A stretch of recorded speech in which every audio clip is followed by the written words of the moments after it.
Friends, 2 months ago, the Prime Minister said that we were going to fight a 21-day war against COVID. It was his expectation that we would defeat the COVID virus in 21 days. Now we are on 60 days, and we are the only country in the world where the virus is exponentially rising, and we are removing a lockdown. So it is pretty clear that the aim and the purpose of our lockdown has failed. What India is facing now in front of us is the result of a failed lockdown. Now, what we in the Congress party and a lot of people want to understand, and we do not want to do it harshly, aggressively, but we want to understand what the government's view is going forward. We want to understand what is their strategy.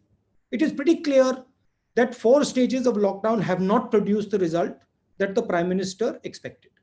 Prime Minister and his entire advisory staff, including his top medical people, said that the disease would start to reduce towards the end of May. It's clear that the disease is not reducing, it is increasing. So we, with utmost respect, want to ask the Prime Minister and the government, now that we have a failed lockdown, what is their strategy going forward? What is their strategy as far as opening up India is concerned? What are the precautions that they're going to take to now curb this disease? How are they thinking about supporting our migrants? How are they thinking about supporting the state governments? How are they thinking about supporting small and medium businesses? We had great expectations. There was multiple press conferences about the package. Prime Minister said 10% of GDP. The reality is we have less than 1% of GDP being given, most of it in loans, hardly any cash giving to people. Congress party is running some states. We are giving cash to people. Directly, we're giving cash to farmers. We are giving cash to laborers. But we are not getting any support from the central government.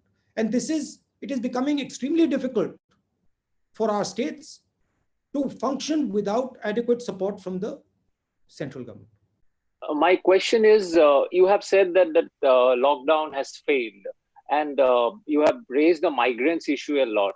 I saw your video also. So my question is, how did the government fail in handling the migrants, as you have mentioned? Because was it the timing of the lockdown? And the second part is that now most of the migrants, they have returned to their villages. So that is also creating a health hazard for the local people. And at some point of time, they will have to come back also. So how do you think, as a constructive opposition party, how do you think the government should go ahead from now on? I don't want to go into why the government has failed. That is in the past. I don't want to sort of go into details about what could have been done, how it could have been done, who should have done it. I'm not interested. I am interested in right now. I am interested in what India is facing right now. And what we are facing right now is a failed lockdown, because the goal of the lockdown, as stated by the Prime Minister on national television, was that we will defeat the disease in 21 days. These are not my words, these are the words of the Prime Minister. Now, it is 1 lockdown, 2 lockdown, 3 lockdown, we're coming to the end of the 4th lockdown, and the disease profile is not reducing. So I'm just stating a simple fact that what we expected from the lockdown has not occurred. Disease profile is shooting up. In number of states, it is shooting up. What is the government thinking of doing going forward? The Congress party is in power in 3 or 4 states. We know what we are planning. We are very clear what has to be done in our states. We are giving money to poor people. We are giving food to poor people. We are managing the migrants. We are increasing our testing. We have a strategy.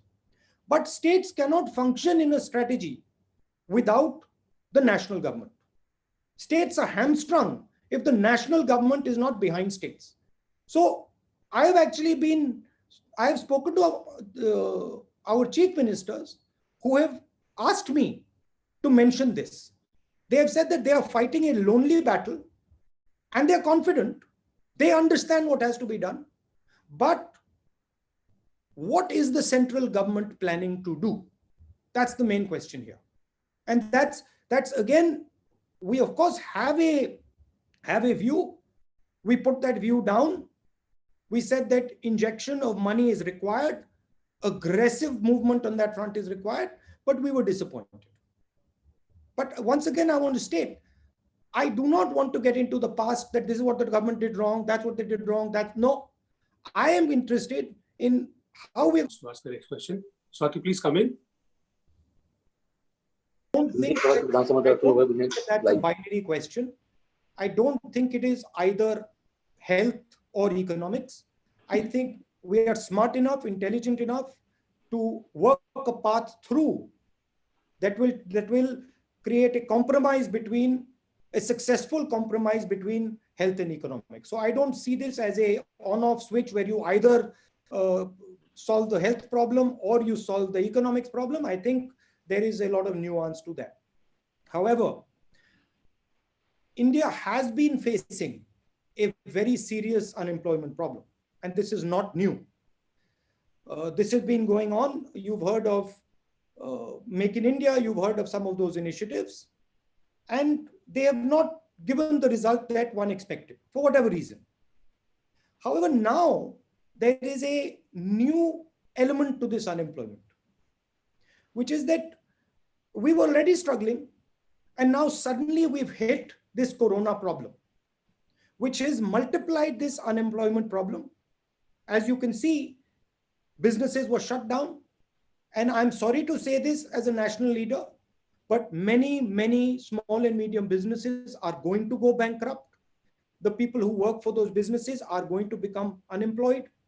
And that is why we are raising again and again and again that an injection of capital and injection of money to small and medium businesses is required. It will be fatal if we do not do it. An injection of money to the poorest 50% of India is required. It will be fatal if we do not do it. So yes, there is an unemployment problem, but that unemployment problem has now been compounded massively.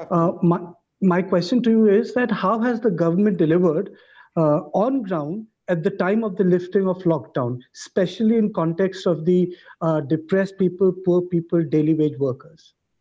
I've been speaking to quite a few daily wage workers, quite a few migrants. I've been having Zoom calls. I've been physically meeting them with all the social distancing norms.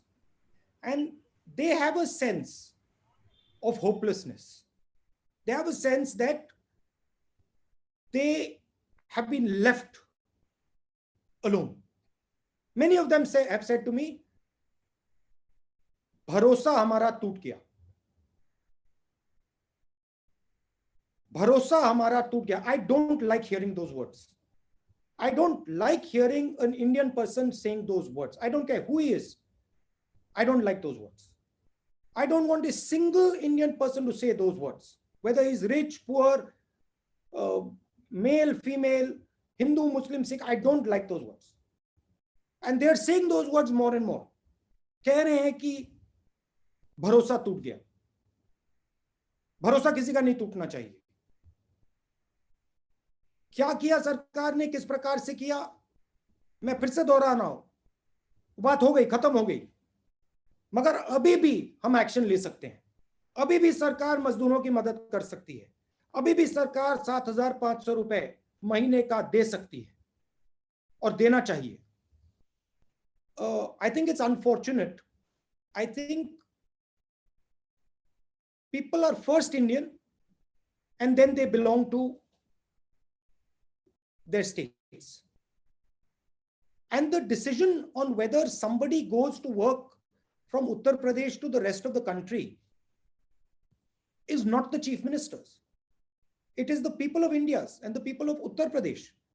If a citizen of Uttar Pradesh wants to go and fulfill his dreams in Maharashtra or in Delhi or in Karnataka or anywhere else, he should have the right to do so.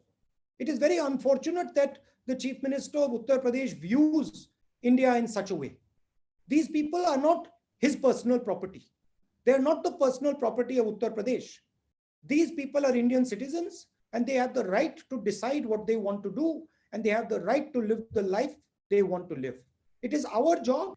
I think the China, what we would like to see is some more transparency on what is going on. It becomes very difficult for us to have a position without understanding the facts. And I think the government should make clear to the people of India what exactly is happening on the border. We are hearing different stories. I don't want to go into conjecture, but it is important that the government of India makes it clear what is happening on the... So my question is that, it's about transportation. You've seen that in a graded manner, the flights have restarted. Domestic flights have restarted, but we are still quite some time away, perhaps, from opening up public transportations, regular train services. What, according to you, would be a safe mobility plan? I mean, if... see, you have to understand my job. I am not an expert on safe mobility plan. That is, there are experts who will tell you this is how India should open up. For me to comment on whether we should open airlines, how we should open airlines, I'm not the expert. I don't pretend to be the expert. But what I do understand is that there are a couple of things at a high level that need to be done. When you're opening up, you need to open up with inputs from the state governments. You need to open up with inputs from experts. You need to open up in a systematic way, not in an ad hoc way. I clearly can see that our economy requires restarting, which means that it needs a money injection, cash injection immediately. So that needs to be done. And I can clearly see that we need a strategy to make sure that in a non-lockdown situation, the disease does not run amok. I am worried, let me state it clearly. I am worried that in a non-lockdown situation, in a haphazard opening up, we will get a second wave of corona that will be extremely devastating.